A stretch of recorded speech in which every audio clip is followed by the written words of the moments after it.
परमात्मा कहते हैं सच को कोई मानता को नहीं और झूठ मैं कह सकता नहीं, और सत्य को ये मानते नहीं, इस झूठ को स्वीकार किए बैठे हैं।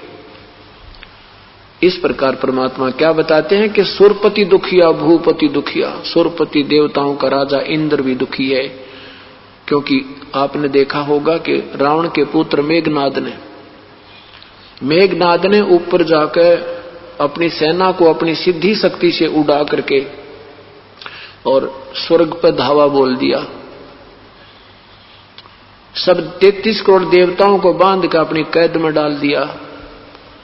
इंद्र ने अपनी रक्षा के लिए उसको अपनी पुत्री की शादी करके अपना पीछा छुटवाया। देवताओं के राजा को और हम देवताओं के पुजारी बना रखे। हमारे को देवताओं की पूजा करवाया जा रहा हमारे से नादान ऋषियों नीम हकीम संतों के द्वारा, और जिनको रावण ने कैद में बांध कर घेर दिया था उन देवताओं को। अब ये बातें विचार करने से निष्कर्ष निकलेगा। अब बुद्धिजीवी समाज है, इस पर विचार करेंगे वो परमात्मा कौन है जिसकी हमें युगों से तड़प है, और वो नहीं मिलेगा तब तक हमें कहीं सुख नहीं है। और अब इंद्र अंत में मरने के उपरांत वो गधा बने। प्रारंभ उसका गधे की जोनी से होता है, ये रूल ऐसा नियम है, क्योंकि पुण्य के आधार पर वो राजा बनता है, पाप उसके जोंके तो रखे रहते हैं, उन पापों के आधार से फिर उसकी जोनी शुरू होती है। इस प्रकार याद दिलाना चाहते हैं कि तंदर सुखिया कोई न देखा, जो देखा सो दुखिया हो। सुरपति दुखिया भूपति दुखिया, रंग दुखी विपरीती हो, है कि रंग तो स्वाभाविक दुखी होता है, और फिर कौन सुखी है? कहे कबीर और सब दुखिया, एक संत सुखी मन जीती हो। मन जीतने वाला संत कौन है? जैसे पूर्ण संत से उपदेश प्राप्त कर ले वह शास्त्र अनुकूल साधना प्रारंभ कर दे वह, और फिर बीड़ी शराब मांस तमाकू या दूसरे की देखम देखा कोठी पर कोठी गार्डन की, कोठी पर कोठी बनाने की, बढ़िया कार खरीदने की ये होड़ नहीं लगावे। किसी ने कन्या की शादी की है और उसने 1 लाख रुपया लगा दिया तो वह रीस नहीं करे, गुरुदेव के वचनों पर चला कि भी हमने दहेज नहीं देना। चाहे फिर देखो मालिक के खेल, कितनी रजा हो गया आपके बच्चों पर, तुम मानते नहीं कति भी। आप बिल्कुल फैसला कर लो कि हम लड़की का ब्याह वहां करेंगे जो बिल्कुल 1 नया पैसा नहीं मांगे, और देख जहां बच्चे का संयोग है उसने तोड़ कौन देगा। तो इस प्रकार हम आधे से ज्यादा दुख तो अपने आप इकट्ठा कर रहे हैं। देखम देखा इतना खर्चा करने लगे, लड़के की शादी पर लाखों रुपए लगा देते हैं, लड़की के खर्चे पर ना जाने कितना कर्जा करते हैं। फिर गरीब व्यक्ति देखम देखा उसने करना पड़ता है, मेरी बेटी कहीं आत्मा दुख ना पावे, इसलिए उसने भी उस समस्या मोल लेनी पड़ती है। फिर वो कर्जा दुखी करता है बेचारा, सारा जीवन कष्ट में हो जाता है। यो नरक बना लिया हमने सुख में जीवन को। तो परमात्मा कहते हैं मन चाहता है गुटी लगा लूं, मन चाहता है बकरे खा लूं, मन चाहता है ताश खेल लूं, सिनेमा देख लूं, और सत्संग में आने से आनाकानी करता है। इसको मन जीतना कहते हैं। सतगुरु के वचनों पर चले और बुराई त्याग के अपना सौ काम त्याग कर प्रभु के चरणों में आ जावे, इससे जीवन सफल होगा। और परमात्मा ने जो दिया है जैसा भी उसमें प्रसन्न रहे। राज्य क्रमता राम की रजय धरे, जो शीश दास गरीब दरस परस तिस बैठे जगदीश। जिसमें आप परमात्मा के चरणों में आ जाओगे उसमें ये परमेश्वर का काम है आपको कैसे सेट करना है। सतगुरु के चरणों में आकर के क्या मांगना चाहिए? क्या मांगना चाहिए? साईं इतना दीजिए जिसमें कुटुंब समावे, हम भी भूखे ना रहें, अतिथि न भूखो जावे। इससे ज्यादा नहीं मांगना चाहिए हमने। हम प्रतिदिन देखते हैं कि ऐसे ऐसे भरे पूरे परिवार को त्याग कर पूरे के पूरे साजबाज ने छोड़कर जीव चला जाता है। अभी पीछे अमेरिका में एक भूकंप आने की संभावना थी। वो साइक्लोन आया, एक समुद्री तूफान आ रहा था। पूर्व सूचना पाकर के वो 10-10 मंजिल की कोठियों को छोड़कर स्पीड खींच दी, छोड़कर भाग गए बड़ी बड़ाइयों को जान बचाने के लिए। परमात्मा कहते हैं ये तो जीवित रिहर्सल देखो, और जब आपकी मृत्यु हो जाएगी ये यहीं रह जाएंगे। आपको बताया था कि एक बार इधर गुजरात में भूकंप आया था और 4-4 मंजिल की कोठियां वहीं सारी की सारी जमीन में चली गई थी। लाखों व्यक्ति 5 मिनट के अंदर लाखों व्यक्ति खत्म हो गए थे। उनको स्वप्न में भी ना सोचा था कि हम अभी ऐसे हमारे साथ बीत जाएगी। उससे पूर्व ऐसे जोड़ जोड़ के कोठी पे कोठी बनाने की और बैंक में संग्रह करने की होड़ लगा रखी थी। इसलिए परमात्मा याद दिलाते हैं कि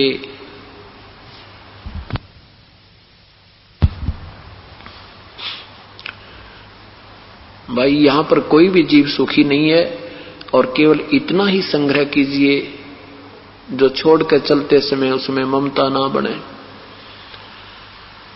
अब परमात्मा क्या बताते हैं कि साईं इतना दीजिए जिसमें कुटुंब समावे, हम भी भूखे ना रहे अतिथि ना भूखा जावे। अब हम सुनते अधिक हैं, खूब श्रद्धा भी है आप लोगों की, पर उस पर जो परमात्मा हमें जिस रंग में रंगना चाहते हैं हम इतना रंगे नहीं जा रहे। उसमें रंगे कैसे जाएंगे कि आप सत्संग सुनते रहिएगा और फिर धीरे धीरे आपकी आत्मा इन वचनों पर चलने को स्वीकार करेगी, क्योंकि ये मन काफी जन्मों से काफी युगों से यही बकवादों में रंगा हुआ है। अब इसको थोड़ा समय लगेगा इसमें ढलने के लिए, और ढल जाएगा। ऐसी बात नहीं क्योंकि हमने कुसंग भी जो सीखी है, बुराइयां सीखी है, हम कुसंग में सीखी हैं, और हमने अच्छाई सीखने के लिए भी सुसंग मिला है, सत्संग मिला है। तो इसमें धीरे धीरे हम इसको ग्रहण करेंगे और फिर एक दिन ऐसे रंग जाएंगे कि हमने ये दूसरी बातें कतई नहीं अच्छी लगेंगी। कोई अगर आपके पास आकर कोई व्यवहारिक बातें करेगा तो आपको कतई नहीं सुहा होगा, उससे शीघ्र ही पीछा छुटवाने की चेष्टा करोगे। ऐसे फिर इतना रंग में रंग जाओगे। तो हमें क्या बताना चाहते हैं? परमात्मा कहते हैं कि इतना मांगो मालिक से, इससे ज्यादा मत मांगो। अतिथि भूखा ना जाना, और जिसमें कुटुंब समाना। कुटुंब समाने का तात्पर्य है कि रिक्वायरमेंट ऑफ द फैमिली, परिवार की आवश्यकताओं की पूर्ति हो जाना हमारा कुटुंब समाना समझो। और अतिथि भूखा ना जावे। एक आपको कथा सुनाते हैं परमेश्वर की। पुण्यात्मा, ये अमृत वाणी है, ये अमर कथाएं हैं, ये सत्यनारायण कथा है जो आपको अब सुनाई जा रही है। अभी तक हम जो सत्यनारायण कथा सुनते थे वो कहते थे सत्यनारायण कथा, पर वो भगवान, वो सत्यनारायण कथा नहीं थी, वो नासवान भगवानों की कथाएं थी। श्री विष्णु जी को वो सत्यनारायण कहकर कथा सुनाया करते थे, और श्री विष्णु जी कहते हम तो नासवान हैं, हम सत्यनारायण नहीं है। सत्यनारायण माने अविनाशी प्रभु, सत साहेब। सत साहेब कहो, सत्यनारायण कहो, नारायण कहो, साहेब कहो, राम कहो, अल्लाह कहो, खुदा कहो, चाहे गॉड कहो। और सत्य माने अविनाशी, नारायण माने प्रभु। हम सत साहेब कहते हैं। अब हमें सत्य साहेब मिला है और सत्यनारायण कथा अब प्रारंभ हुई है। अब जितनी बार भी इन कथाओं को सुनोगे आपको उतनी ही बार ये खुराक मिलेगी आत्मा को, आपका पुण्य बढ़ेगा, क्योंकि कथाओं के सुनने से भी लाभ होता है। कथाओं के सुनने से भी लाभ होता है।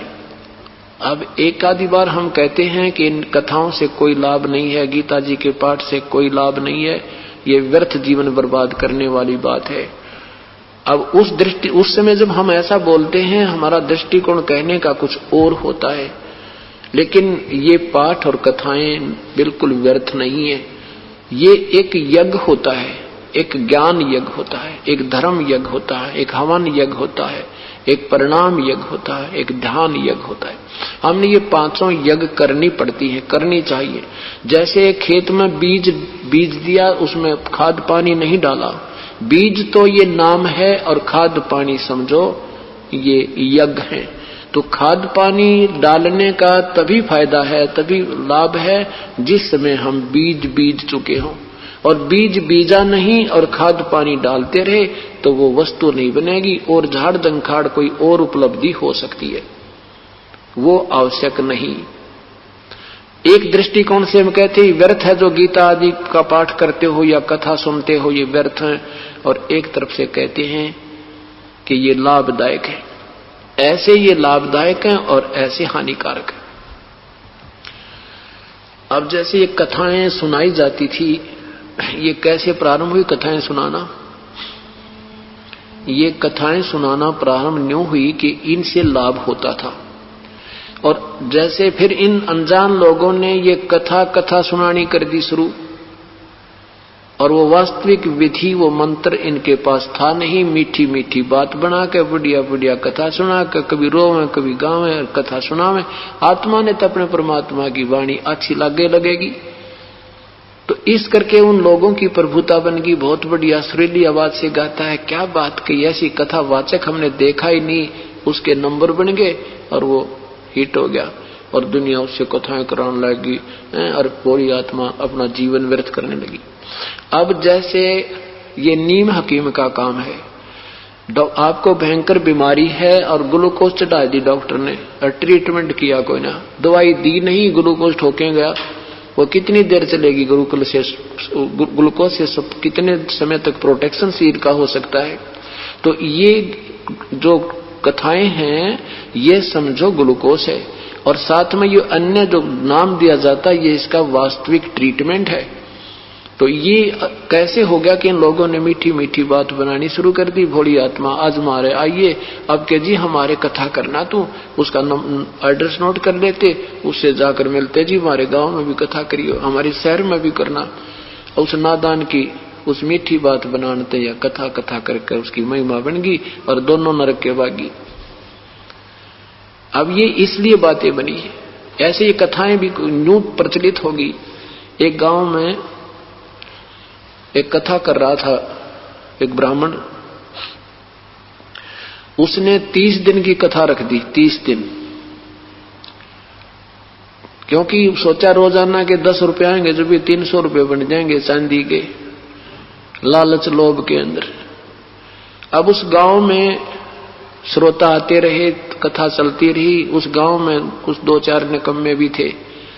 उन्होंने देखा ये ब्राह्मण जो है वही यहाँ गांव में जो है ढोंग कर रहा है, और उन्होंने जिस दिन उसकी कथा का भोग पड़ना था उसी दिन दिल्ली से एक नाचने गाने वाली लड़की बुला ली। जैसे जिस दिन भोग पड़ा उसी दिन उसका रात ने सांग करवा दिया लड़की का। अब उस पंडित जी की पूरे 30 दिन की कथा में तो 30 रुपए आए, और वो चंपाकली नाम की लड़की वो डांस करने वाली आई थी, उसको 500 रुपए एक ही रात में 500 रुपए जो है ना डोनेट हो गए, उस पर प्राप्त हुए। अब पंडित जी सुबह लेकर 30 रुपए चल पड़ा 30 दिन की मेहनत को। चलता चलता कहां पहुंचा? छुडानी गांव में, जहां आदरणीय गरीबदास जी रहते थे जो परमात्मा की प्यारी आत्मा थी। वहां पहुंच गए, प्रणाम किया, बैठ गए। आदरणीय गरीबदास साहब ने पूछा, क्या और जी ठीक हो? विप्रवर आज कहां से आए, कहां जा रहे हो? तो क्या उनका मनीराम नाम था ब्राह्मण जी का, मनीराम ब्राह्मण। कहने लगा, महाराज जी के बताऊं, दुनिया का नाश जाने वाला है, दुनिया तो कति बेकार होली, बस पूछो मत, कलयुग का तो घोर प्रारंभ हो चुका है, कोई इंसानियत रही नहीं। और न्यू ना बताओ बात के बिगड़ रही है, काफी देर होगी। अन्य शिष्य भी बैठे थे, बुरा सा मुंह करे लट बैठा था। खाने को कहा, जी बस कुछ नहीं खाया जाता। तो शिष्यों ने पूछा, 2-4 भक्त बैठे थे, सदगुरु क्या बात होगी, ब्राह्मण इतना बूंदा सा मुंह क्यों कर रखा है, ये क्या किस प्रकार मुंह लटकाए बैठे हैं, क्या परेशानी है विपर को? और विपर जी न्यू ना बताओ यह बात कैसे बिगड़ी है, क्योंकि परमात्मा ने उस अंतर्यामी थे वो भगवान आदरणीय गरीबदास साहिब जी, उसके सारी कहानी जान के क्या बताया। फूटी ज्ञान विवेक की भाई, अंधा है जगदीश से, चंपाकली को 500 और मनीराम को 30। झगड़ा ये है इनका, ये दुख है इस ब्राह्मण को कि उसकी पैरेलल जो सांग हो रहा था उसमें तो 500 रुपये आगे और मनी राम जी को 30 दिन में 30 रुपये मिले, इसलिए ये दुखी हो रहा है। अब नू देखे वो विश्व ने क्यों कैसे बेरा पटा, पहले जैसा कोई प्रचार प्रसार का साधन भी नहीं था, इतनी मैं तो सीधा ही आ रहा हूं, चरणों में पड़ गया। परमात्मा बोले निकम्मे, वो तो नादान थे फिर तन्ने के गांठ गाल रखी है, आप अधिकारी नहीं, हर दुनिया को ठगते फिर रहे हो। राजा परीक्षित को जब 7वें दिन सर्प ने डसना था, किसी ने कथा सुनाने का साहस नहीं किया, क्योंकि वो भगवान से डरने वाले ऋषि थे। निकम्मे, तुम तो कति विनाश कर रहे हो, इन बोरी आत्माओं को गुमराह कर रहे हो, तेरे साथ बहुत अच्छा हुआ। राजा परीक्षित को 7वें दिन सर्प ने डसना था। सभी ऋषियों ने यही राय दी कि इनको कोई कथा, ये श्री भागवत सुधा सागर की कथा सुनाई जाए, ताकि इसकी वृत्ति यहां से हटकर स्वर्ग में लग जाए और ये इसका कल्याण हो जावे। अब उस समय वशिष्ठ, ये वेद व्यास जी जिन्होंने श्रीमद् भगवत सुधा सागर की रचना की थी, उन्होंने भी हाथ खड़े कर दिए कि मेरे बस की बात नहीं, मैं कथा कर दूं, क्योंकि 7वें दिन परिणाम आना था। और किसी भी ऋषि महर्षियों ने बिल्कुल हिम्मत नहीं करी, कहने लगे हमारे बस की बात नहीं है कि हम इसके जीवन के साथ खिलवाड़ नहीं कर सकते। कहते हैं स्वर्ग से सुखदेव ऋषि को राजा परीक्षित के ही उस किराए पर, उसी के पुण्यों के आधार से उस किरा दिया और वो विमान में बैठकर स्वर्ग से आए। राजा परीक्षित को उपदेश दिया, अपना शिष्य बनाया, 7 दिन कथा बना कर सुना करके वो स्वर्ग का अधिकारी बनाया। और इब तुम सभी काख में पोथी देकर मैं भी कथा करता हूं, मैं भी कथा करता हूं, तुमने सारा विनाश कर रखा है और स्वयं भी तुम नरक के भागी हो, तुम अधिकारी नहीं हो, और केवल कथा से बात क्या बनेगी। मनी राम जी को काफी समझाया, मनी राम जी ने सरेंडर कर दिया, भगवान हमने, मेरे से गलती बन गई और मुझे उपदेश दे दो, कल्याण करो मुझ पापी का। उस ब्राह्मण ने अपना जीवन सफल किया। तो पुण्यात्माओं, अब कितने गुरु हैं गिनती नहीं है। क्या उस समय इस पृथ्वी पर ऋषियों और गुरुओं की त्रुटि आ गई थी? हाँ, आ गई थी, क्योंकि श्री कृष्ण जी दो थे वहां उस समय। श्री कृष्ण जी दो है अधिकारी महापुरुष थे नाम देने के, और उसे उनके गुरुदेव थे दुर्वासा जी।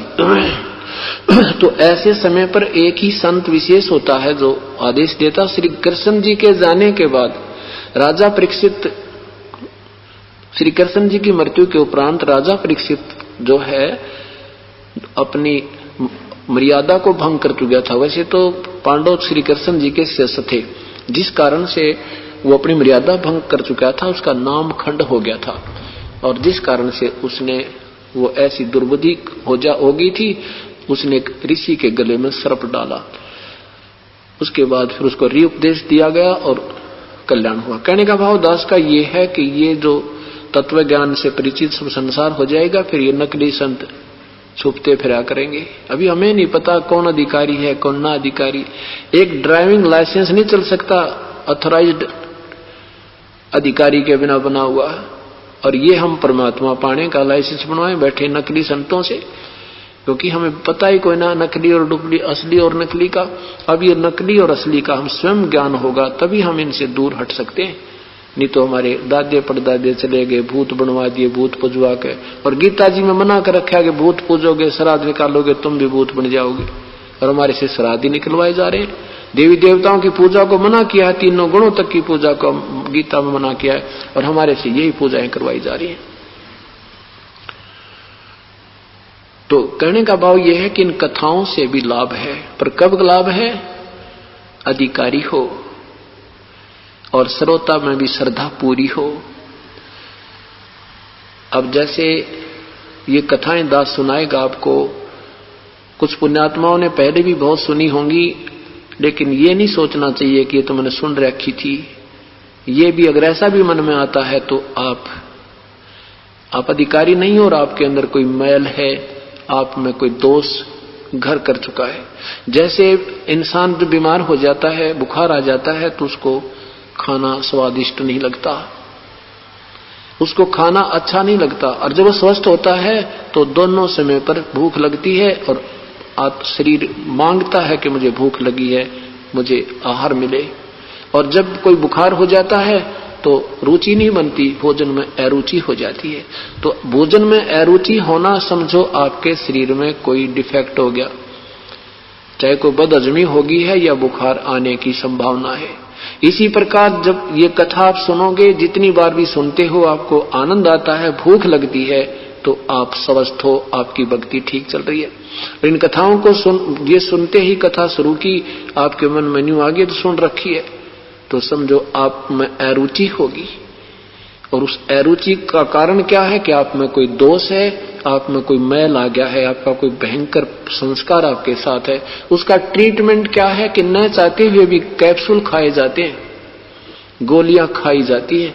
इस प्रकार इन कथाओं को ना चाहते हुए भी सुनना चाहिए, और फिर थोड़ी सी देर के बाद फिर आपको आपका आनंद आने लग जाएगा। तो इस प्रकार इस दृष्टिकोण से आप प्रभु की कथा सुनोगे तो उसे लाभ होगा। और विशेष कसक के साथ कति पवित्र हृदय से सुनो। और बीच में जब सुनते समय मन में जो कांट छांट आती है, ऐसा नहीं हो सकता, वैसा नहीं हो सकता, ये भी मैल निकल रहा है, निकलते रहना चाहिए, सत्संग सुनते रहना चाहिए, फिर अब पे सेट हो जाएगा। आपको सुनाएंगे कि साईं इतना दीजिए जिसमें कुटुंब समावे, हम भी भूखे ना रहें, अतिथि ना भूखा जावे। आपने दिन में सुना था, तुम साहिब तुम संत हो, तुम सतगुर तुम हंस, गरीबदास तेरे रूप बिना और न दूजा अंसे। आदरणीय रामानंद जी क्या कहा कि तुम साहिब तुम परमात्मा हो, तुम सतगुर तुम साहिब तुम संत हो। कबीर साहिब को बताया कि हे परमात्मा, जिसको हम संत कह सकते हैं वो भी भूमिका आप ही कर रहे हो, और परमात्मा तो आप हो ही हो। तुम साहिब तुम संत हो, तुम सतगुरु, सतगुरु माने सच्चा ज्ञान देने वाले भी पृथ्वी पर आप ही हो। हंस माने सही भक्त जो होना चाहिए, जो भक्त के गुण होने चाहिए, शील स्वभाव, कोई बात कहे उसकी काली ना माने, चाहे बुरा कहे चाहे कोई भला कहे। और परमात्मा ने ये दिखाया कि ऐसे जैसे मेरे से गरीब कोई नहीं हो सकता, मेरे से दारिद्र कोई नहीं हो सकता। एक झोपड़ी में रहना और कपड़ा बुनना और साथ में प्रभु की भक्ति करने की लीला करना, हमारे लिए एक एग्जाम्पल कोड करके परमात्मा कि मेरे से गरीब और मेरे से नीची जाति और नहीं हो सकती। और जब मैं भी परमात्मा अर्थात अपनी भूमिका आप ही करी, आप ही भगत बने, आप ही भगवान बने, आप ही गुरु बने, आप ही सतगुरु बने, आप ही संत बने। तो कहते हैं कि ये मत सोचना कि कोई ज्यादा ही धनी ही पार होगा, या कोई ऊंची जाति वाला ही मुक्ति प्राप्त कर सकता है, या कोई जंगल में चले गए साधु ब्रह्मचारी रहकर वही पार होते हैं। ये सब भ्रमणा भटकना मिटा के हमें एक निर्णायक रास्ता देगे परमात्मा, एक बिल्कुल सीधी लाइन बता गई। परमात्मा कपड़ा बुनते थे, 2, 4, 10 दिन में जितना भी कपड़ा बुना जाता था उसको सेल कर देते थे। अपने परिवार पोषण के लिए जो मुंह बोले 2 बेटे थे, मुंह बोले माता पिता थे, उन दोनों उस परिवार के लिए जितना आहार की आवश्यकता थी उतना पैसा रख लेते थे, बाकी भंडारा साथ कर देते थे, कोई संग्रह संचन नहीं करते थे। आप सत्कर मानना, आपने यहां से निकलना है, 3 बातों को ऊपर अमल भी करना होगा, इन पद चिन्हों पर आपने कदम रखने होंगे। आपने इस माया से उल्टा हटना होगा। एक बार तो आप आओगे माया मांगन मेरे यहाँ भगवान के दरबार में, और कुछ दिनों में आपको इतना माया दे देगा, फिर ये ज्ञान आपको होगा, फिर आपसे माया रखी नहीं जाएगी, फिर आप ऐसे करोगे। और परमात्मा ने भी बताया है, नौका में पानी बढ़े, नौका में पानी बढ़े और घर में बढ़ जा दाम, दोनों हाथ उलझियो यही सियाणों काम। अगर नौका में समुद्र में, दरिया में जा रहे हो और पानी अगर आने लग जा तो उसमें कोई सुराख हो गया है। यही समझदारी है कि उसको फटाफट बाहर डालते रहो, नहीं तो वह नौका डूब जाएगी। इसी प्रकार जब घर में धन गणा हो गया तो आपको डबो देगी या माया, जीण नहीं देगी जीवन को, जीव को। बहुत से प्रमाण हैं, जैसे भगवान ने जिसको निकाला उनसे ये माया का साया दूर किया, और फिर आपको ये परमात्मा अपने हिसाब से देगा। आपका कोई काम नहीं अड़न देगा, कोई भी काम आपका पेंडिंग नहीं रह सकता, मैं गारंटी देता हूं। अगर इस मालिक पर आश्रित होकर आप सच्चे ढंग से लग जाओ, देखना कैसे कैसे काम करेंगे। एक बहन ने बताया, इतनी गरीब है वो, रोहतक में घर है उसका, इतनी गरीब है वो, उसने मकान बनवाने के लिए एक गरीब वर्ग के लिए सरकार की कोई स्कीम है और वो कुछ मटेरियल दे देते हैं, उस मटेरियल लेकर के उसने सरकार से और वो मकान बनाया। उसके पति ने 12,000 रुपए लोन लिया था बैंक से और 12 वर्ष हो गए थे। अब उस लड़की ने सोचा कि मैं वो अकाउंट करवा लूं, कितना पैसा हो गया, लेन देन ने तो है नहीं, परंतु यूं तो देख लूं कितने से कभी मालिक दया करे उनके थोड़े थोड़े देना शुरू करूं। तो वो गई बैंक में, उस अकाउंट नंबर से उसने कंप्यूटर से देखा, अपना बैलेंस देखना चाहा तो कंप्यूटर ने नील रिपोर्ट करी कि आपका कोई बैलेंस नहीं। मैं फिर वहां अंदर बैंक में गई, उन क्लर्कों से कहा, उन्होंने भी फिर उसमें डालकर देखा, कहने लगे बहन जी तेरा कोई बैलेंस नहीं। वो कहने लगी मेरा बैलेंस है, मेरे पैसे हैं, हमने 12 वर्ष हो गए, ये अकाउंट मेरा है। तो वो कहने लगी, मैं फिर हमारा उस मैनेजर के पास गई, मैनेजर ने भी वो डालकर देखा कंप्यूटर में, तो उसका भी नील रिपोर्ट आई। और वो फिर भी कह रही है जी मेरे पैसे हैं, मैंने देना है, अभी तो दे नहीं सकती, मैं अपना हिसाब चाहती हूँ। कहते मुझे बाहर निकाल दिया कि तू सिर में दर्द मत कर बहन, तेरा कोई पैसा ही नहीं है, और ये रिपोर्ट रही हमारे पास, उन्हें लिख कर दे दिया तेरा कोई बैलेंस नहीं। वह रो रही और बता रही, आंखों से आंसू नहीं सूख रहे उस बहन के। बैंक का भी पूरा कर दिया परमात्मा ने और उस बेटी का भी दुख दूर कर दिया। फिर कहती है कि मीटर लगवा लिया और बिजली का बिल भरण का ब्योंत नहीं, कोई इनकम सोर्स नहीं, मजदूरी करती हूं, देखा कि बिल आएगा, पैसा भरने को है नहीं, वो मीटर पाटेगा। तो उसमें क्या देखा, बिल आया तो उसमें लिखा था कि 700 कुछ रुपए गवर्नमेंट की तरफ तेरे हैं, इस महीने का 2 महीने का बिल भरकर और 700 कुछ रुपए एडवांस गवर्नमेंट में तेरे जमा है, और 54 जमा कराने का ब्योंत नहीं, अभी मीटर लगवाया था 2-3-4 महीने पहले। अब पुण्यात्माओं, इसको भगवान कहते हैं। परमात्मा ऐसे ही काम किया करता है। दन्ना भगत ने कहा कर बोई थी अर्जवार बन गई, पर आज के कर्महीन और ज्ञानहीन संत नहीं मानते इस बात को, कहते गप्पे मार रखे। नरसिंह जी की हुंडी ले ली, झाली परमात्मा ने, वो बैंक ड्राफ्ट कैश कर दिया था, 500 रुपए दे दिया के। ये झूठ नहीं है, लेकिन झूठे हम उन्होंने बना दिए जिन्होंने परमात्मा का विधिवत साधना हमें बताई नहीं, ना ज्ञान दिया और ना उस परमेश्वर से हमारा लिंक हो पाया जो ऐसे काम करता है। अब हमें ये याद दिलाना चाहते हैं प्रभु कि तुम मुझ पर विश्वास करना सीखो, तुम अविश्वास कर चुके हो, और जब तक मुझ पर विश्वास नहीं करोगे तो मैं मदद नहीं कर पाऊंगा, क्योंकि तुम उस योग्य नहीं हो सकते। कह कबीर सुनो भी साधो, मैं तो हूं विश्वास में, पहले तो काल ने यो रोग काटा। ये हमारे साथ एक बहुत बड़ा धोखा किया कि कबीर साहब को भगवान में मान कर राजिए को नहीं, ऐसी सतिथि पैदा कर रखी है कि कोई नो कह कबीर परमात्मा है, 3 बार तो हंसेगा सुनने वाला और कहेगा आपकी भी अकल कहाँ गई, वो तो एक साधारण सा भगत था, धानक था, जुलाहा था, गरीब आदमी था। वो भगवान, उसके भगवान तो श्री राम थे, श्री कृष्ण थे। अब श्री राम और श्री कृष्ण भगवान क्यों माने हमने? क्योंकि श्री राम ने रावण मार दिया, भगवान कृष्ण ने जरासंध मार दिया, पूतना मार दी, शिशुपाल मार दिया, और भगवान अगर कबीर साहब ने 5-4 मार दिए होते, ये भी भगवान से हो जाता। यही कमजोरी है हमारी। हम जब इस बात से परिचित होंगे तो पता चलेगा भगवान के लक्षण और क्या होते हैं, कैसे गुण होते हैं ईश्वर के।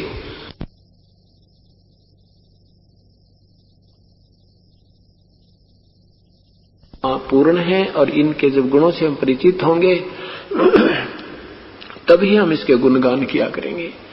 अब लगभग 4 लाख संगत होने वाली है परमेश्वर की, और इसमें एक एक हंस से मिलकर देखो जो 3-4 वर्ष हो गए इस सतगुरु के चरणों में आए,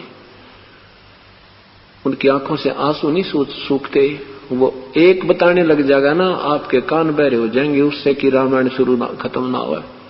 इतने सुख परमात्मा ने दे रखे, लेकिन फिर भी हम कच्चे पक्के ही चल रहे हैं। जब बिल्कुल दृढ़ होकर चलेंगे फिर ऐसी अनहोनी करेंगी जो अभी आपको सुनाया।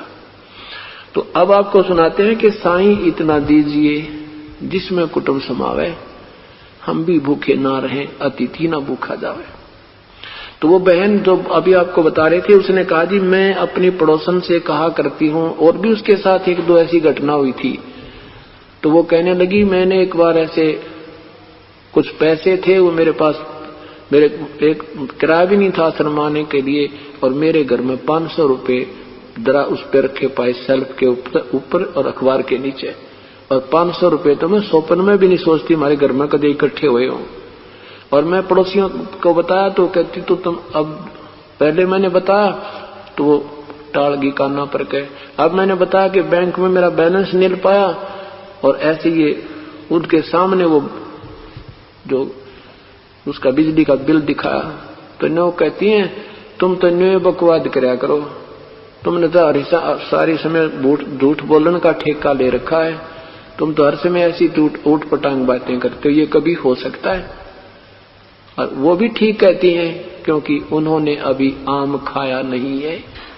हमने आम मिल गया, हम खा रहे हैं, हम कहते हैं आम मीठा है, वो कहते हैं आम मीठा होता ही नहीं। कमाल की बात है। तो ये सतिथि है। तो यहां परमात्मा बताते हैं अपनी महिमा, आप ही सुनाते हैं कैसे। परमेश्वर पूर्ण ब्रह्म कबीर साहब तत्व ज्ञान सुनाया करते थे। हिंदू और मुसलमान सभी को कहा करते थे कि तुम्हारे जो गुरुदेव हैं ये तुम्हारे सदग्रंथों से परिचित नहीं है। वेद पढ़े पर भेद न जाने, ये बाँचे पुराण 18, और जड़ को अंधे पत्र खवाव, ये भूले सिरजनहारा। ये वेद जरूर पढ़ते हैं पर इस वेदों के भेद को ये जानते नहीं। और मूर्ति पूजा पर तुम्हें आधारित कर दिया। क्या वेद और गीता जी में लिखा है मूर्ति पूजा करने का या श्राद्ध निकालने का? हिंदुओं को समझाते थे और मुसलमानों को समझाते थे, नहीं है दारमदारा वहां तो नहीं है दारमदारा, नहीं है दारम, नहीं है दारमदारा, नहीं है दारमदारा वहां तो, नहीं है दारमदारा वहां तो नहीं है दारमदार। उस दरगाह में धर्म राय है, उस दरगाह में लेखा लेगा सारा, वहां तो नहीं है दारमदारा, नहीं है दारम।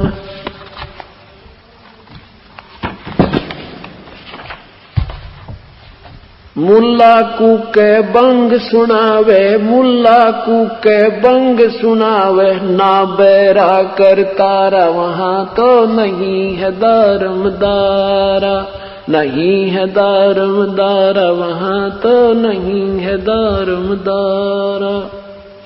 300 रोजे खून करत हो, 300 रोजे खून करत हो, कैसे हो दीदारा, वहां तो नहीं है दारमदारा, नहीं है दारमदारा, वहां तो नहीं है।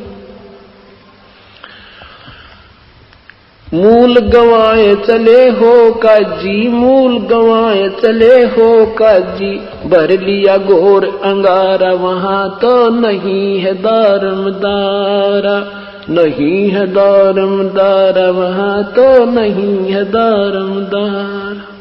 भवजल डूब गए हो भाई, भवजल डूब गए हो भाई, वहाँ की जगह मुँह काला, वहाँ तो नहीं है दारमदारा, नहीं है दारमदारा, वहाँ तो नहीं है दारमदारा। वेद पढ़े पर भेद न जाने, वेद पढ़े पर जाने ये बाचे पुराण 18, वहाँ तो नहीं है दारमदारा, नहीं है दारमदारा, वहाँ तो नहीं है दारम। जड़कू अंदरा पान खवावे, जड़कू अंदरा पान खवावे, भूल के सिरजनहारा, वहाँ तो नहीं है दारमदारा, नहीं है दारम। उजड़ खेड़े बहुत बसाए, उजड़ खेड़े बहुत बसाए, ये बकरा जोटा मारा, वहाँ तो नहीं है दारमदारा, नहीं है दारम। जाकू तो तुम मुक्ति कहते हो, जाकू तो तुम मुक्ति कहते हो, सो है कच्चे 12, वहाँ तो नहीं है दारमदारा, नहीं है दारम। मांस मछरिया खाते पांडे, मांस मछरिया खाते पांडे, किस विध रहे अचारा, वहाँ तो नहीं है दारमदारा, नहीं है दारमदारा, वहाँ तो। सो जजमान नरक को चाले, सो जजमान नरक को चाले, डूबे सो परिवार, वहाँ तो नहीं है दारमदारा, नहीं है दारमदारा, वहाँ तो। छाती तोड़ हने जन्म किंकर, छाती तोड़ हने जम किंकर, वहाँ लाग गए जम का लारा, वहाँ तो नहीं है दारमदारा, नहीं है दारमदारा, वहाँ तो। गरीब दास गरीब कहे बेकाजी, दास गरीब कहे बेकाजी, ना कोई वार न पारा, वहाँ तो नहीं है दारमदारा, नहीं है दारमदारा, वहाँ तो नहीं है दारमदारा। क्या बताते हैं परमात्मा? आदरणीय गरीबदास साहेब कह रहे हैं कि कबीर परमात्मा उन दोनों धर्मों के मुखियाओं को कहा करते थे, तुम अपनी मनमानी साधना कर और करवा रहे हो जो तुम्हें हानिकारक होगी, और साथ में तुम्हारे अनुयायियों को भी तुम नरक के भागी बना रहे हो। क्या बताते हैं कि मुल्ला कुके बंग सुनावे न बैरा करता रहा। कबीर परमात्मा बताते थे कि चीटी पायल बाजा पैर साहिब सुनता है सब लहर। अगर चीटी के पैर में, कीड़ी के पैर में और कोई पायल बना कर बांध दे, चीटी के पैर की पायल क्या होगी? यानी बाल से भी पतली, और उसकी आवाज नहीं होती। कहते हैं जब उसकी भी आवाज होना तो भी परमात्मा सुनता है, और तुम आवाज लगाते हो ऊपर चढ़ कर, हे भगवान, हे अल्लाह, ये बकरा हमने हलाल कर दिया, इसकी आत्मा को स्वर्ग में स्थान देना, जैसे अल्लाह इन्हीं के आदेश से चलता है। परमात्मा कहते हैं नादान, वो भगवान बहरा नहीं है, तुम रुक के मर मर सुना रहे हो, वो सब जानता है, तुम्हारे अंतःकरण में जो सोच है उससे भी परिचित है। मुल्ला कुके बंग सुनावे ना बहरा करतारा, और 300 रोजे खून कर तो तुमने हो कैसे दीदारा। चल तुम मानते हो कि व्रत रखने से, रोजे मीन व्रत रखने से परमात्मा प्राप्ति होती है, और श्याम ने बकरी काट ली या मुर्गी मार दी, ये बंदगी वो खून करत हो। तो क्या कहते हैं परमात्मा के जिस माता का दूध पिया, जिस ममड़ी का दूध पीत हो, जिस माँ का दूध पीत हो और दूध घरत बहु खाई, और उसको फिर तुम हलाल करत हो लेकर करत कसाई। जिस गाय माता का तुम दूध पीते हो, और घी खाते हो, और फिर उसी को जिसका हम दूध पीते वो माँ की तुल्य हुई, और फिर उसी माँ को तुम काट कर मांस खाते हो और तुम भक्ति की रीस भी कर रहे हो। इस तरह के खरे खरे वचन सत कहा करते थे, और काजी और मुल्ला नाराज हो गए भगवान से। उधर से हिंदुओं के जो ये मार्गदर्शक ब्राह्मण पांडवों को कहते हैं परमात्मा कि वेद पढ़े और भेद न जाने, और तुम पढ़ो पुराण 18, और फिर भी तुम्हें जड़ पूजाओं पर नादान साधनाओं के ऊपर लगा रखा है, तुम्हें हानि होगी। और तुम एक तरफ तो इतने मांझ धोकर रहते हो, 3-3 बार स्नान करते हो, किसी का कपड़ा भी लग जा छोटी जाति वाले का उसको उतार कर धोते हो, और मच्छी खाते हो तुम। फिर तुम्हारा ये आचार यानी तुम्हारा ये शुद्धता कैसे रही? अब पहले हम भी ये सोचा करते भाई ब्राह्मण तो बड़े अच्छे आदमी थे, ये कि मांस मिट्टी खाते होंगे, ये सबसे गणी खाया करते। ये बुराई कैसे चली? ब्राह्मण मतलब आम व्यक्ति ब्राह्मण नहीं, पांडा नहीं था, वो तो जो मार्गदर्शक बने हुए थे वो ठेकेदार बन जाते हैं कुछ ग्रुप के। अब जैसे कई जगह देखा होगा कि वहां तो शराब चढ़ती है, कहीं पर कहते हैं देवी बकरा मांगती है, वह ना तो वहां देवी बकरा मांगती ना वहां कोई शराब मांगता। वो जो वहां पुजारी था ना वो भूत बन गया, और वो वहां धक्के खाता फिरे। वो किसी दूसरे पुजारी में बढ़कर बोला एक बोतल चढ़ेगी जब तुम्हारा पीछा छूटेगा। अब डरते हुए बोतल चढ़ा दे, डरते बकरा कटवा दे, वो पांडे फिर खावे उनके शराब पीवा, फिर दूसरे पुजारी वो भूत उन बढ़कर पीवा खाओ फिर। तो इस प्रकार ये बुराई बनेगी। इसलिए परमात्मा कहते हैं जिस नगरी साधु, जिस मंडल साधु नहीं, और नदी नहीं गुंजारे, तज हंसा वो देशड़ा, वहां काल की मोटी मार। जहां परम संत नहीं होते वो सब में भूत बोले और सबको गुमराह किए पड़े हैं।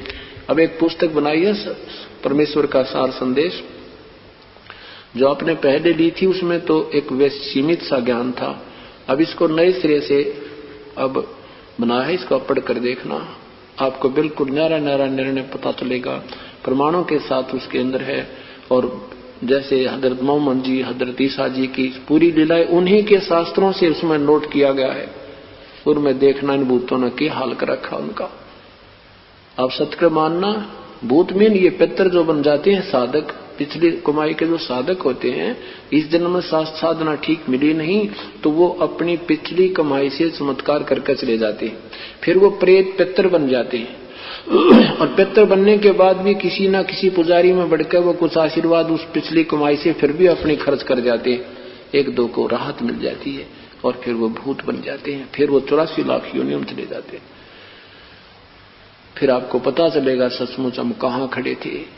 छोटे मोटे कोई संतों से कोई चमत्कार देखकर उनके, और हम सोचते हैं पूर्ण संत है, नहीं, उसमें आपको संत और असंत की और साथ में सब सदग्रंथों का एक निर्णायक ज्ञान मिलेगा। तो क्या बताते हैं कि मांस मछलियां खाते पांडे किस विद रहे अचारा, और छाती तोड़े हन जम किंकरवा लाग गए जमका लारा। पहले पुराने समय की बात है, ये पुलिस वाले जो थे, पहले गुलाम देश था, और गुलाम हमेशा सरकार जो गुलाम वो राजा होता है वो प्रजा को भयभीत बहुत रखता है। तो पुराने समय में क्या होता था, जैसे कोई ग्रामीण दोषी या निर्दोषी पकड़ दे जाते पुलिस में, तो पुलिस वाले सारे पीटा करते उसने। एक गांव का व्यक्ति पकड़ लिया किसी ने, किसी दोष में या निर्दोष को, फिर वो छोड़ दिया 2 दिन पीछे, तो वहां उसने पूछा भी क्या बना तेरी गेल, वो कहने लगा भाई के बताऊं, बाकी पिटाई तो ही खूब, पर एक चीज देखी उनमें, क्या कहते, जुन साहब वो 2 थप्पड़ मारे 2 गाड़ दे था। कहते ये तो उनका एक मैंने देखा बहुत अच्छी जो है ना उनका प्यार प्रेम था, कोई न्यू नहीं कहता मत मारे, न्यू कहता मार इसका 2 और। तो परमात्मा कहते हैं जब तुम यहां से चले जाओगे ना, यम के दूत जुन सा जाओगा वो कूटेगा तुमने। जो भी जिसके भी तुम मिल जाओगे दोषी, जो दोस्त उनके हवाले कर दिया, कहते वहां ऐसे ठोकेंगे तुम्हारे लठ, सीधे भाले ठोकेंगे। वो शरीर ऐसा है, उन हथियारों से मरता नहीं। इस शरीर के अंदर जो हमारा दूसरा शरीर है, वास्तविक शरीर है, ये तो ऊपर कवर है, तो वो ऐसे भाले ठोकते हैं, उसके आंखों में भी धसा देते हैं, ऐसे ठोक देते हैं, सिर में ठोक देते हैं, कमर में, तो वो मरता नहीं, पर पीड़ा इतनी होती है, तौबा बोल जाता है। तो परमात्मा कहते तुम अभी अपने आप को बहुत कुछ मान बैठे हो, वहां किसी का दारमदारा नहीं है, वहां तो तुम्हारा केवल संस्कार तुम्हारे संग होगा। अब क्या बताते हैं, क्या गावे घर दूर दीवाने, क्या गावे के गावे घर दूर दीवाने के गावे। अनल हक सरे को पहुंची, अनल हक सरे को पहुंची, सूड़ी चढ़े मंसूर दीवाने के गावे। क्या गावे घर दूर दीवाने क्या गावे। शेख फरीद कुएं में लटके, शेख फरीद कुएं में लटके, हो गए चूरम चूर दीवाने के गावे। क्या गावे घर दूर दीवाने क्या गावे। सुल्तानी तज गए बलख को, सुल्तानी तज गए बलख को, छोड़ी 16 सेंसर हूर दीवाने क्या गावे। क्या गावे घर दूर दीवाने क्या गावे।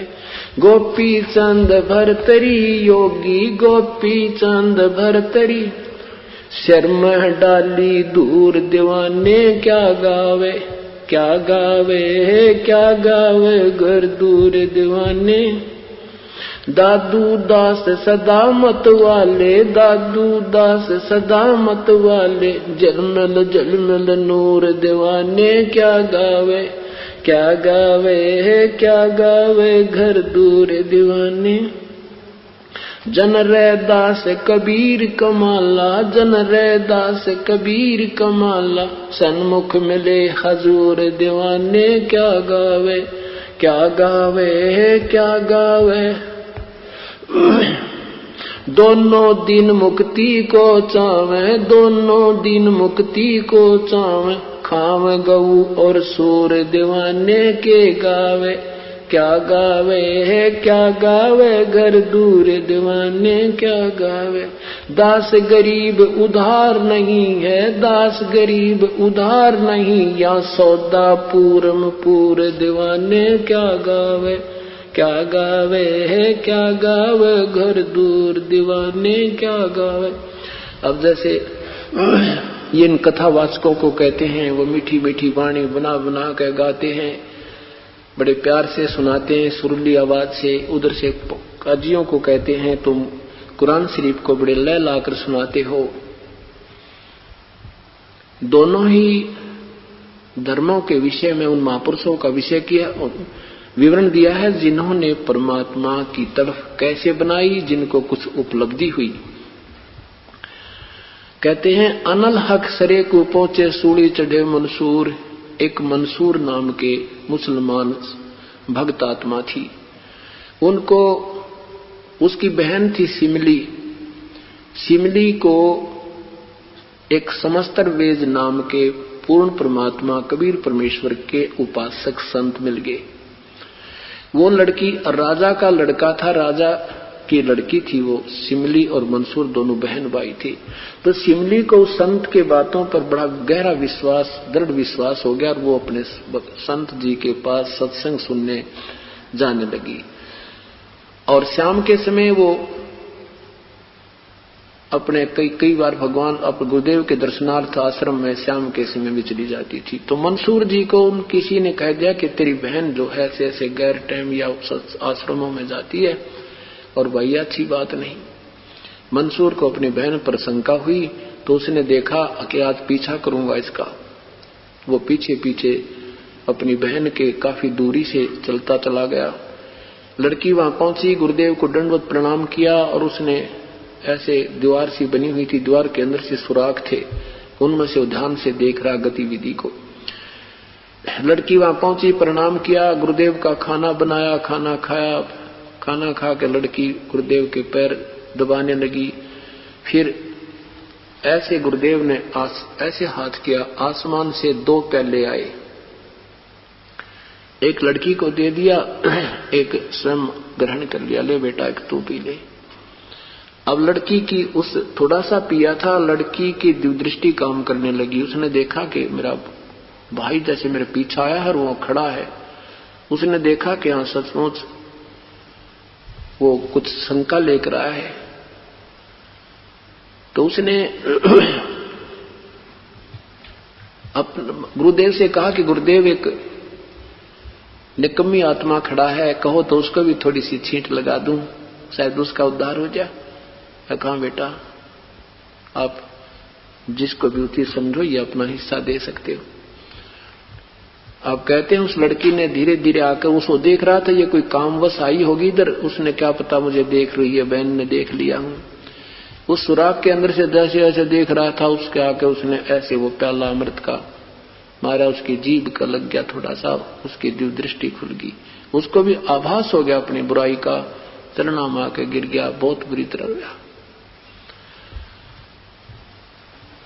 अब चरणों में पड़ के गुरुदेव से कहा कि हे ऋषिवर, मुझ पापी का उद्धार हो सकता, मैंने अपनी बहन पर शक किया, अविश्वास किया। परमात्मा उस संत ने कहा बेटा कोई बात नहीं, कहने सुनने से ना जाने किसके कान कच्चे हो जाते हैं, पर आप अच्छा हुआ आपने अपनी आंखों देख लिया, उपदेश ले बेटा, गुरुदेव मुझे मेरा कल्याण कर दो।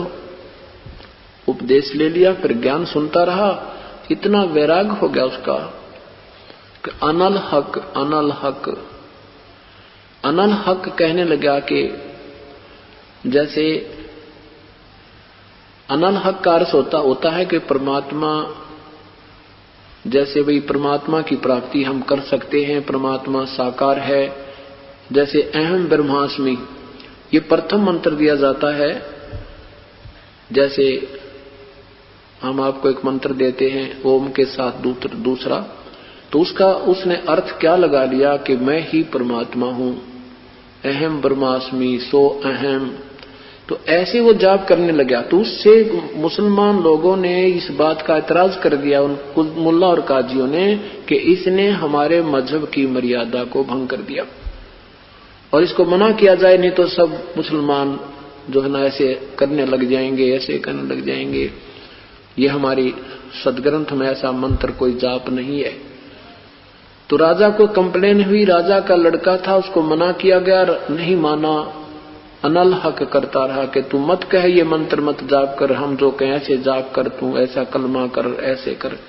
वो कहने लग गया, उसने समझ में आ गई थी अनल हक अनल हक अनल हक।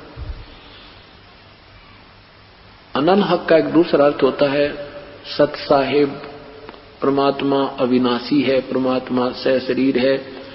इस तरह की उसका व्याख्याएं वो शुरू करने लगा। तो उसने अनल हक की रट लगा दी।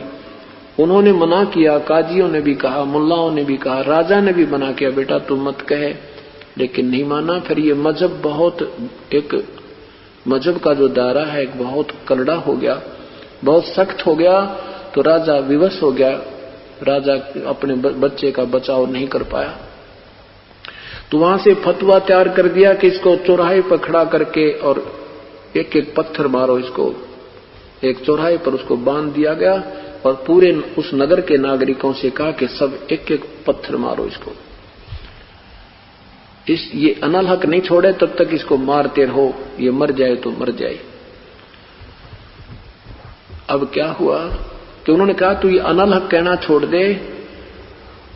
मंसूर तो मस्त हो गया था, अनल हक कि जो गुरुदेव ने हमें मंत्र दिया हम उसी का जाप करेंगे, आपके नहीं मानेंगे। चौराहे पर बांध दिया, सब पत्थर मारने चल पड़े, लाइन लग गई, सब जाओ एक एक पत्थर मारा, लहू लुहान कर दिया। और वो हंस रहा है, वो कह रहा अनल हक अनल हक। उधर से सिमली उसकी बहन उसी गुरु की शिष्या थी। अब उसका भी नंबर आ गया, क्योंकि लोक लाज के कारण उसने भी आना पड़ा।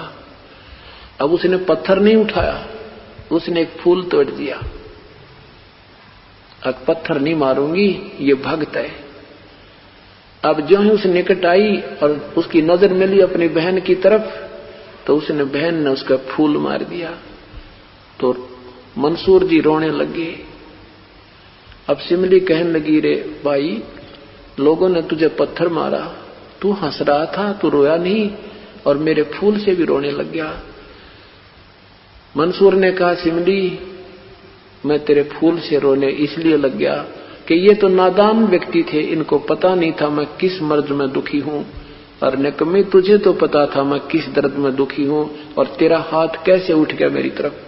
तू भक्त नहीं, तू निकम्मी बहन है, तू शेष नहीं उस गुरुदेव की, तू भक्त नहीं है। मैं इसलिए रो रहा हूं कि तेरा हाथ मेरी तरफ नहीं होना चाहिए था जब तू भगत थी गुरुदेव की। अब उसने अनल हक कहना नहीं छोड़ा, तो कहते हैं आदेश कर दिया मुल्ला काजियों ने कि इसका हाथ काट दो। तलवार लेकर खड़ा हो गया, तू अनल हक बंद कर दे, नहीं तेरा हाथ काटेंगे। अनल हक हाथ काट दिया। दूसरा और कर दिया अनल हक, गर्दन भी काट दी और टुकड़े करके फूक दिया कि ये काफिर है, धर्म की बगावत करता है, इसको जला दो। काफिरों को जलाया जाता है, मुसलमानों को गाड़ा जाता है। ऐसी उनकी धारणा बनाकर उस राख को उठा के कहते हैं इसको दरिया में डाल दो। वो दरिया भी कहते हैं, राख भी अनल हक करती हुई जा रही है। और 1000 मंसूर उसमें से निकल कर राख से और सारे बाजार में घूमने लग गए। जहां देखा वहां भी मंसूर देखा था, जहां देखा वहां भी मंसूर देखा था। तो यहां परमात्मा कहते हैं कि गावे नादान, अनल हक सरे को पहुंचे, सूली चढ़े मंसूर, और के गावे घर दूर दुआने, के गावे घर दूर। तुम तो दुनिया को मारकर काटकर इन जीवों को मुक्ति चाहते हो, और ये थे वो हंस जिन्होंने अपनी सैक्रिफाइस, अपनी कुर्बानी दी। तुम जीवों की कुर्बानी लेकर के और मुक्ति चाहते हो। शेख फरीद जैसे महापुरुष कुएं में चले गए परमात्मा को पाने के लिए, उल्टे लटक गए, अपना शरीर की भी परवाह नहीं की, और तुम जीव हिंसा करके मुक्ति चाहते हो। ऐसे इधर हिंदुओं को परमात्मा कहते हैं कि गोपी चंद भर्तरी योगी शर्मा डारी धूर, कि गोपी चंद जैसे महापुरुष ने अपना राज भी त्याग दिया और अपनी जो है ना सब नहाना धोना भी त्याग दिया, धूलम धूल रहने लगे। इस तरह की वो परमात्मा कहा करते कि दोनों दिन मुक्ति को चावे, खावे गौ और सूर, दास करीब उधार नहीं आ सौदा पूरम पूर।